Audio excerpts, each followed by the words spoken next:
Hello दोस्तों। BPSC जो आपकी टीचर बहाली है उसको लेकर के डेली अपनी क्लास हो रही है। पीवाईक्यू फॉर्मेट में मैं क्लास करवा रहा हूँ।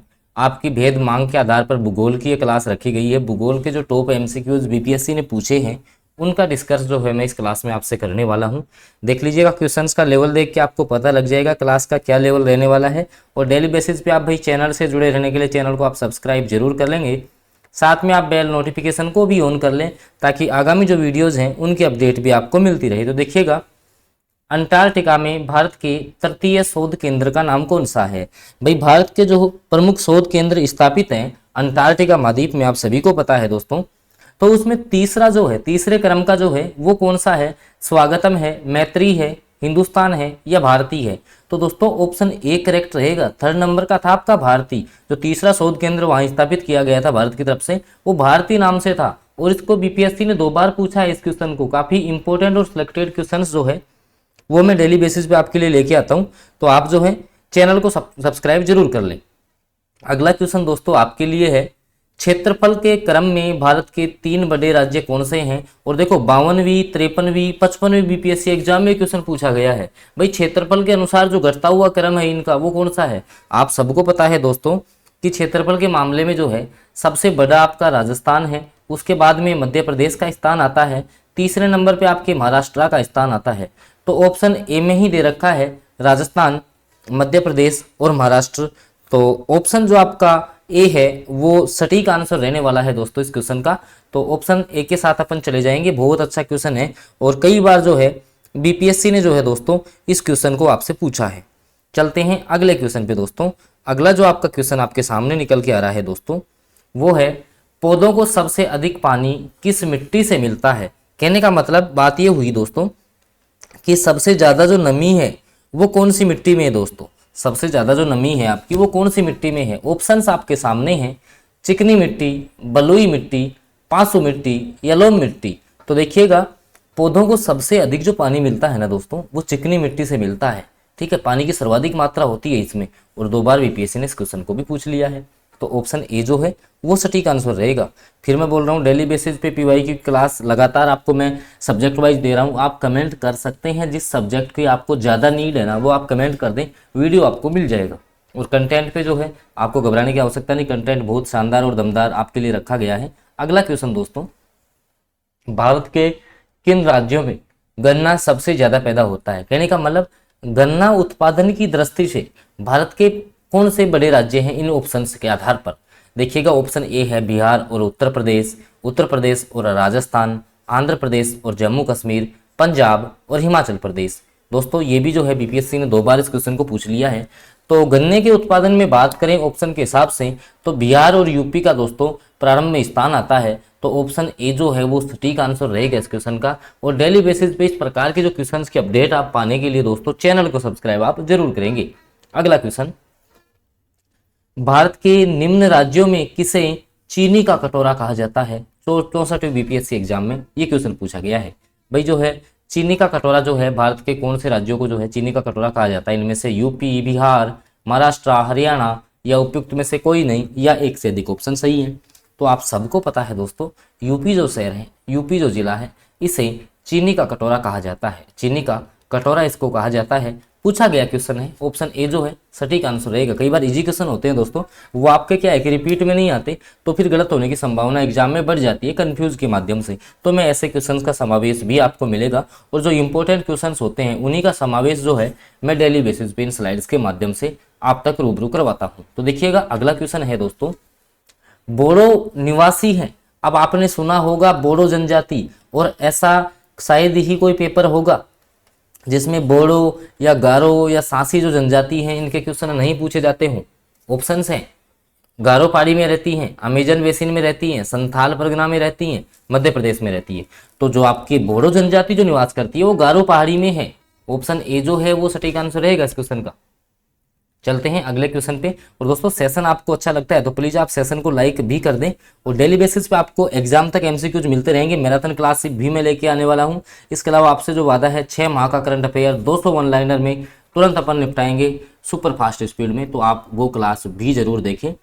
अगला जो क्वेश्चन आपके सामने निकल के आ रहा है दोस्तों, तिब्बत में मानसरोवर झील के पास जिस नदी का स्रोत है वह है भाई तिब्बत के पास में मानसरोवर झील है, आपको पता है। तो मानसरोवर झील से कौन कौन सी नदियां निकलती है, देखो ब्रह्मपुत्र नदी आपकी मानसरोवर झील से निकलती है, सतलज नदी भी आपकी मानसरोवर झील से निकलती है, सिंधु नदी भी आपकी मानसरोवर झील से निकलती है। तो कहने का मतलब ये जो तीनों नदियां हैं दोस्तों, ये जो तीनों नदियां हैं वो आपकी जो है मानसरोवर से निकलती हैं। तो ऑप्शन जो डी है वो सटीक आंसर हो जाएगा इस क्वेश्चन का, कि सारी जो नदियां हैं वो आपकी मानसरोवर से निकलेंगी। अगला क्वेश्चन, दामोदर नदी का उद्गम कहाँ से होता है, या दामोदर नदी जो आपकी है वो कहाँ से निकलती है। 39वीं बीपीएससी 1994 में क्वेश्चन पूछा गया था दोस्तों। तिब्बत से निकलती है, छोटा नागपुर पठार से निकलती है, नैनीताल से निकलती है, या सोमेश्वर पहाड़ी के पश्चिमी ढाल से ये नदी निकलती है। तो देखिएगा दामोदर जो नदी का उद्गम जो होता है दोस्तों, ये होता है छोटा नागपुर पठार से। छोटा नागपुर पठार से जो है दोस्तों आपकी दामोदर नदी निकलती है। तो ऑप्शन जो बी है वो सटीक आंसर हो जाएगा इस क्वेश्चन का। और डेली बेसिस पे आप इन पीवाईक्यू के द्वारा आशा कर रहा हूँ कि बहुत अच्छा कंटेंट आप लोगों तक पहुँच रहा होगा। मेरी कोशिश लगातार यही रहती है कि आप तक जो है बेहतरीन में आपके पास कंटेंट जाए, क्योंकि यार 1,76,000 पदों पर इतनी बड़ी बहाली है, तो कहीं ना कहीं आप मौका अगर ले लोगे तो काफ़ी जो है ज़िंदगी आपकी संवर जाएगी अगर इस भर्ती परीक्षा में आप टीचर बन गए तो। क्योंकि सबसे सम्मानित जो पद होता है दोस्तों टीचर का होता है दुनिया में। देखिए, स्वतंत्रता प्राप्ति के बाद में भारत में सर्वाधिक प्रगति किसने की है। भाई स्वतंत्रता जब हमें प्राप्त होगी उसके बाद में जो भारत ने प्रगति की है वो सबसे ज्यादा कौन से फील्ड में प्रगति की है, ये आपको बताना है। चावल के उत्पादन में, दालों के उत्पादन में, गेहूं के उत्पादन में, या पटसन के उत्पादन में। तो दोस्तों स्वतंत्रता प्राप्ति के बाद जो भारत ने सबसे ज्यादा जो प्रगति की है दोस्तों वो की है गेहूं के उत्पादन में। ऑप्शन जो डी है वो सटीक आंसर रहेगा इस क्वेश्चन का, कि गेहूं में जो है आपको पता है कि 1966-67 में जब यहाँ हरित क्रांति की शुरुआत होती है, ठीक है, MS स्वामीनाथन है, ठीक है, तो उसमें गेहूं में जो है सबसे अधिक उत्पादन दर्ज किया गया था दोस्तों। तो ऑप्शन जो डी है वो सटीक आंसर हो जाएगा इस क्वेश्चन का। चलते हैं अगले क्वेश्चन पे दोस्तों। अगला जो क्वेश्चन है, भारत में चावल का कटोरा, अभी मैंने बात की थी दोस्तों पीछे क्वेश्चन में, मैंने आपको बताया था चीनी का कटोरा, और वहां पर ने आंसर किया था क्या दोस्तों, आपको पता होगा यूपी, उत्तर प्रदेश। ये क्वेश्चन जो है कि भारत में चावल के कटोरे के क्षेत्र का नाम आपको बताना है। 40वीं बीपीएससी प्री एग्जाम 1995 में जो है इस क्वेश्चन को पूछा गया है। ऑप्शंस आपके सामने हैं, केरल और तमिलनाडु, कृष्णा गोदावरी डेल्टा क्षेत्र, सिंधु गंगा का मैदान, या पूर्वोत्तर क्षेत्र। दोस्तों चावल सबसे ज्यादा जो उत्पादित होता है जिसके कारण से इसे चावल का कटोरा कहा जाता है, ये कृष्णा गोदावरी डेल्टा क्षेत्र है। तो ऑप्शन जो बी है दोस्तों वो इस क्वेश्चन का जो है सबसे सटीक आंसर रहेगा। ऑप्शन बी के साथ आप चले जाएंगे। अगला क्वेश्चन दोस्तों, भारत में कौन सी फसल सर्वाधिक क्षेत्र में बोई जाती है। भाई कौन सी जो फसल है इनमें से जो आपके सबसे ज्यादा फील्ड में बोई जाएगी, मूंगफली है, चावल है, ज्वार है, या गेहूं है। कौन सी फसल है जो भारत के सर्वाधिक क्षेत्र में बोई जाती है दोस्तों, तो नंबर आता है मूंगफली का। गरीब की बादाम इसे कहा जाता है दोस्तों, गरीब की बादाम इसे कहा जाता है। तो मूंगफली सबसे ज्यादा क्षेत्र में उगाई जाती है। और इंपॉर्टेंट क्वेश्चन जो मैं आपके लिए निकाल रहा हूं यहाँ से, कल वाले सेशन में अपन ने चर्चा की थी दोस्तों कि मूंगफली की जो जड़ें होती हैं दोस्तों ये नाइट्रोजन का स्थिरीकरण करती हैं, नाइट्रोजन को नाइट्रेट में बदलती हैं, क्योंकि इनकी जड़ों में एक जीवाणु पाया जाता है और उस जीवाणु का नाम होता है दोस्तों राइजोबियम जीवाणु। आपका जो है राइजोबियम जो जीवाणु है वो आपका मूंगफली की जड़ों में पाया जाता है, इसको बोला जाता है राइजोबियम जीवाणु। चलते हैं अगले क्वेश्चन पे दोस्तों। अगला क्वेश्चन जो आपके सामने निकल के आ रहा है दोस्तों, कोयला उत्पादन में राज्यवार घटता क्रम कौन सा है। कोयला उत्पादन में भाई सबसे ज्यादा कोयला कहाँ उत्पादित हो रहा है, उसके बाद कहाँ हो रहा है, इस प्रकार से घटते हुए क्रम में आपको आना है। 4 ऑप्शन है और ऐसे क्वेश्चन तो आपके एग्जाम में आने ही आने हैं, क्योंकि ऐसे क्रम वाले क्वेश्चन है ना, 2-4 क्वेश्चन हर एग्जाम में बीपीएससी ने दिया है, जैसा कि मैंने एनालिसिस किया है। क्योंकि देखो 43वीं बीपीएससी में ये क्वेश्चन पूछा हुआ है, बीपीएससी पूछता है ऐसे क्वेश्चन आपसे भी, ठीक है। क्योंकि ऐसे क्वेश्चन में अगर एक भी क्रम आपको ध्यान नहीं है ना तो फिर क्वेश्चन जो है गलत होने की संभावना आपकी बढ़ जाती है। तो ऐसे क्वेश्चन बीपीएससी डालेगा, टीचर एग्जाम में भी आपके आशा ऐसी उम्मीद अपन को है। तो देखिएगा कोयला उत्पादन में राज्यवार जो घटता क्रम है, देखो सबसे ज्यादा कोयला बिहार में, उसके बाद मध्य प्रदेश, उसके बाद पश्चिम बंगाल, ये है ऑप्शंस के हिसाब से। तो ऑप्शन ए करेक्ट हो गया। ऑप्शनों के हिसाब से बिहार इज लेस देन, फिर आपका जो है greater than MP, greater than आपका पश्चिमी बंगाल। ऐसे आपको क्रम पता होना चाहिए। क्रम वाले क्वेश्चन पूछता है, जैसे अभी स्वतंत्रता आंदोलन के क्वेश्चन यहाँ डालेगा ना तो आपसे वो युद्धों का क्रम पूछ लेगा, युद्धों का क्रम कौन सा है। अब वहाँ आपको पता होना चाहिए भी कौन सी या कौन सी जो स्वतंत्रता संग्राम की घटना है वो पहले हुई, कौन सी बाद में हुई। ऐसे क्वेश्चन जो है आपसे पूछे जा सकते हैं। अगला क्वेश्चन, भारत के राज्यों में जूट उत्पादन की दृष्टि से बिहार का कौन सा स्थान आता है, आपको ये बताना है। तो मैंने आपको बताया कि रैंकिंग का जो क्वेश्चन है कहीं ना कहीं आपके एग्जाम में कन्फर्म आपका रिपीट होगा, क्योंकि इससे जो पिछला क्वेश्चन है उसमें भी अपन ने डिस्कस किया है भाई। जैसे कोयला उत्पादन में पूछा था, अब इनका क्रम पूछ लिया, ठीक है, घटता क्रम पूछ लिया। फिर मैंने बताया कि आपको जो भी आपका स्वतंत्रता संग्राम है उससे संबंधित युद्धों का क्रम है, जो भी आपकी घटनाएं घटित हुई हैं उनका क्रम ये पूछा जा सकता है। तो ऐसे ही इसने पूछ लिया कि जूट उत्पादन की दृष्टि से जो आपका बिहार है उसका कौन सा स्थान है।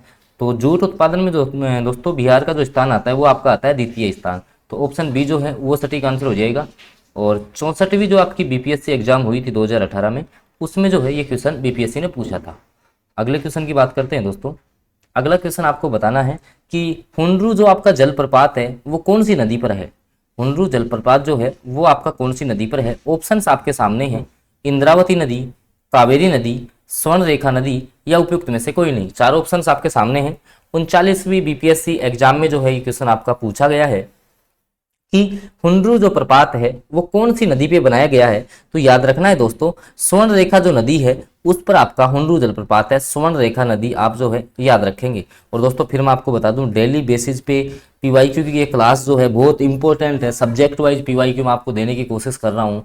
ईवीएस के भी मैंने क्वेश्चन चलो छाट के दिए हैं, क्योंकि हालांकि ईवीएस के क्वेश्चन कम आएंगे, 4-5 क्वेश्चन आएंगे पेपर में, लेकिन जो क्वेश्चन आएंगे ना वो सारे जो मैं क्लास दे रहा हूँ ना, ईवीएस के भी एक ही क्लास आई है, जाके देख लेना आप। इसके बाद 2-3 क्लासें और दूंगा मैं, उससे बाहर सिंगल क्वेश्चन नहीं आएगा आपका। भूगोल के आप देख लेना, स्वतंत्र जो आपका भारतीय राष्ट्रीय आंदोलन है उसके क्वेश्चन करवाए हैं, रीजनिंग के करवा रहा हूँ, मैथ्स के करवा रहा हूँ, और सारे जो बीपीएससी ने पूछे हैं। तो लेवल पर आपको पता यही लग गया कि बीपीएससी जो है किस लेवल के क्वेश्चन आपसे पूछने वाला है। अगले क्वेश्चन की बात कर लेते हैं दोस्तों। अगला क्वेश्चन जो निकल के आ रहा है कि भारतीय प्रामाणिक समय आईएसटी और ग्रीनविच समय जीएमटी में अंतर पाया जाता है। आपने अक्सर पढ़ा होगा ये कि जो है भारतीय समय जो रेखा है, मानक रेखा, वो जो है इससे 5.5 घंटे आगे है। तो प्लस 5.5 घंटे करें कि माइनस 5.5 घंटे, ये कंफ्यूजिंग है बस यहाँ, इस कारण से इस क्वेश्चन को मैं लेके आया हूँ। तो प्लस 5.5 घंटे आपको याद रखना है। 45वीं बीपीएससी प्री एग्जाम 2001-2 में दोस्तों इस क्वेश्चन को पूछा गया है। चलते हैं अगले क्वेश्चन पे दोस्तों। अगले क्वेश्चन की अपन बात कर लेते हैं आपसे। अगला जो क्वेश्चन आपके सामने निकल के आ रहा है दोस्तों वो है कि भारत की सर्वोच्च ऊंची जो चोटी है वो कौन सी है। आपको बताना है कि भारत की जो है सर्वोच्च ऊंची जो चोटी है वो आपकी कौन सी है। ऑप्शंस आपके सामने हैं दोस्तों, माउंट एवरेस्ट है, कंचनजंगा है, नंगा पर्वत है या गोल्डन ऑस्टिन है। तो कौन सी जो ऊंची है वो भारत की जो है सर्वोच्च ऊंची चोटी कौन सी है इनमें से। और इस क्वेश्चन को जो है ना बीपीएससी ने 2 बार पूछ लिया, 42वीं बीपीएससी 1997-98 में, और 44वीं जो आपकी बीपीएससी प्री एग्जाम हुई 2000, उसमें एक क्वेश्चन पूछा गया है। तो भारत की जो दोस्तों सबसे ऊंची जो चोटी है गोल्डन ऑस्टिन K2 के नाम से ये फेमस है। तो ऑप्शन सी जो है वो सटीक आंसर रहेगा इस क्वेश्चन का, याद रखना आपको। उसके बाद नाम आता है कंचनजंगा का, ये भी है सेकंड नंबर पे, ठीक है। तो ऐसे इनका क्रम आपको पता होना चाहिए दोस्तों। नंगा पर्वत कहाँ पर है, ऐसे क्वेश्चन पूछ सकता है वो आपसे।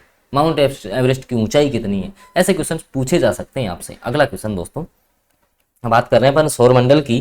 तो सौरमंडल का जो सर्वाधिक गर्म ग्रह है वो कौन सा है भाई, सबसे अधिक जो गर्म ग्रह है सौरमंडल का वो कौन सा है।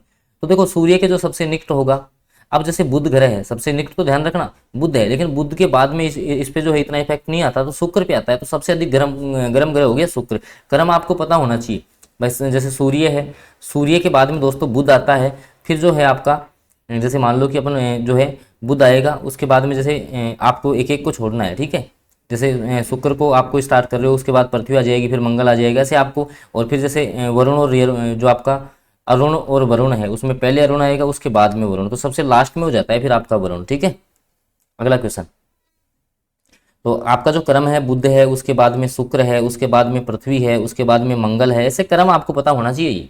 अगला, अंतरराष्ट्रीय दिनांक रेखा, international date line, important question खींची जाती है। तो दोस्तों ये जो है प्रशांत महासागर से होकर के गुजरती है आपकी अंतरराष्ट्रीय दिनांक रेखा, ठीक है।